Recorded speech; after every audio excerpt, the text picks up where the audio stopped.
What's up, guys? This is Andrew Frezza and Melissa Dixon of Care.Coach.Lead, and today we're going to be talking about the best drill that you're probably not already using for improving the Olympic lifts. So in a second, I'll reveal what that drill is, but once we do that, I want to talk about some of the common errors that we can fix with this drill. I want to talk about how you can apply it in a class setting or a one-on-one setting, and then what to look for as you're applying this drill to make sure that you're getting the best bang for your buck from using this drill, okay? So what this drill is 1-inch cleans or 1-inch snatches, okay? And I think this is really essential in a CrossFit type environment or in an environment where athletes are doing Olympic lifts for reps, or maybe in more of a circuit setting where it's not just step up to the bar, do 1 rep, and then move on or rest for a couple minutes, all right? So this is really applicable for anybody that's doing more of this high intensity training and using the Olympic lifts.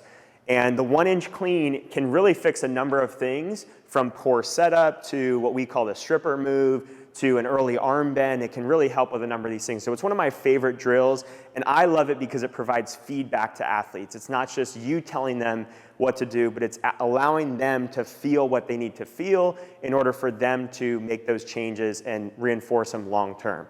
So we're gonna go through each of the 4 mistakes that we see so you guys can quickly kind of see it, and then we'll talk about how the 1-inch clean can really help it, and we'll show you what this drill looks like point for point. So first one is gonna be a poor setup or lack of tension.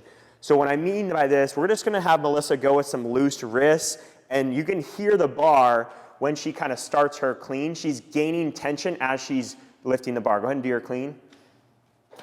Good. So you can see she's never taken a second to set tension. That tension is being created as the bar is leaving the ground, which is a no-no. We want to have that tension prior to the bar leaving the ground, and that click of the barbell kind of inside what are those outside thing called? I don't even know. Collars. The collars, yeah. That click of the barbell that you hear each time is a good sign that there's not enough tension prior to her starting. The second thing we see a lot of is a stripper move, right? So you guys that have been coaching should be familiar with this. Ideally, in a perfect world, we want the shoulders and hips to rise together. In the stripper move, the butt rises faster than the shoulders in this, okay? So that butt goes high immediately, and then the bar is trying to play catch up. The shoulders are trying to play catch up.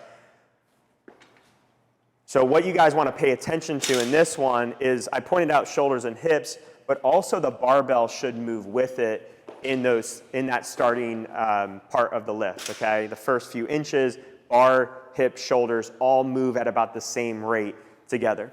The third thing would be yanking the bar off the ground. So you're gonna see this a lot, especially with stronger men that are used to kind of muscling things.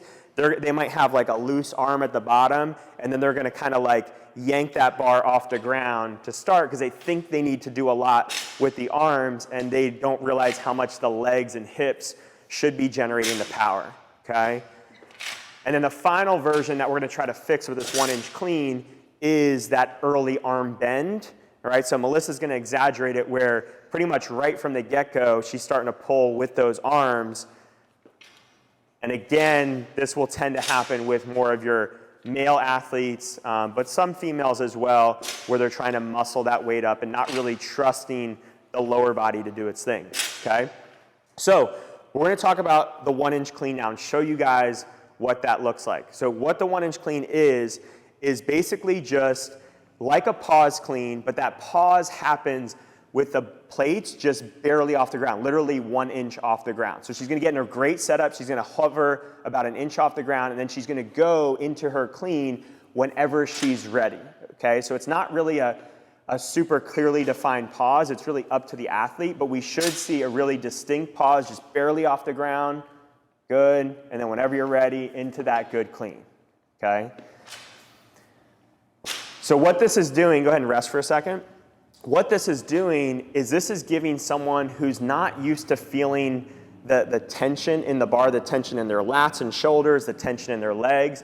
They're trying to create that tension as they go. It's forcing them to feel it by getting the feedback of the weight of the bar, because now the bar is not resting on the ground. So the weight of the bar is forcing them to create tension, whereas before they could get away with not having tension because the bar is resting on the ground. So some of the common mistakes that we're gonna see with this is that people turn this into more of a below the knee pause as opposed to a true 1-inch clean. So as we said before, 1 inch should really be 1 inch, just barely hovering off the ground. But we'll see a lot of athletes that pause closer to the bottom of the knee, which is not a bad drill, it's a great drill, but that's not gonna reinforce that tension that we're looking for. The other thing that we'll see is, we'll see athletes that go ahead and create that like loose wrist position that you had before, that will still have a really crappy setup, that loose setup. They'll go into a good 1 inch, and then they'll do a good lift, but what they're not doing is they're not translating the feeling of the 1 inch to the floor. So with this type of athlete, I wanna tell, hey Melissa, you know that feeling you feel? Go back to your 1 inch. So that feeling you feel, see how your wrists are straight, you feel tension in here, you feel tension in the legs. Go back to the ground, feel that same feeling, don't let it go. There you go, good. Now go into your 1 inch again, good, and then clean, awesome. Okay, so we just wanna make sure that we're not letting her get away with a really crappy setup, but the 1 inch and the rest of the way looks really good. So check for those two things whenever you're applying this drill. And you can apply this in any setting. So what I would love to see coaches do, especially our coaches that are doing this in a group class setting, give this to someone as a customization in class. Okay, so a lot of athletes will enjoy, they'll feel valued as a client, as a person, when you give them customizations. It's not a scale, but it's something that you say, hey, I think this is gonna be really helpful for you to feel what you need to feel on your clean, to get rid of that early arm bend, to get rid of that stripper move. And today, while the rest of the class is doing regular cleans from the floor, I want you to do 1 inch cleans at 70% of your 1 rep max, because I think it's gonna really help you dial in the technique and set you up for success moving forward. And you can incorporate this into a class setting as a customization for athletes that are doing any of these 4 faults where you think this might be an appropriate fix for them, and they're gonna feel more valued as a client because of it if you deliver it the right way. So I hope this is helpful. If you guys have any questions or comments, leave them below. But thank you for watching, and we'll see you in the next video.